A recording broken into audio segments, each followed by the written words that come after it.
देवेंद्र फडणवीसांनी स्वीकारली राज्यातील पराभवाची जबाबदारी। उपमुख्यमंत्री पदाचा राजीनामा देण्याचे संकेत।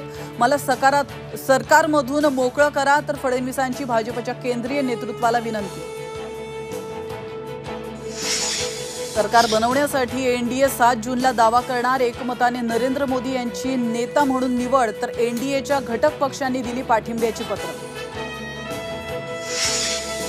मंत्रिपद पदरात पाडून घेण्यासाठी चंद्रबाबू नायडू दबाव आणत असल्याची चर्चा। लोकसभा अध्यक्षपद, अर्थ आणि कृषी खात्याची मागणी केल्याची सूत्रांची माहिती।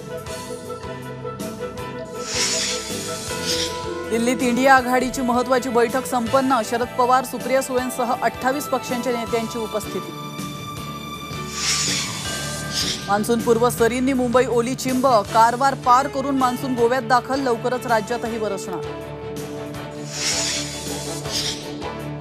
भारतीय बॉलर्सचा आयर्लंडला दणका, तर आयर्लंडचा निम्मा संघ पॅव्हेलियनमध्ये परत आणि अर्शदीप बुमराह आणि पांड्याची भेदक गोलंदाजी।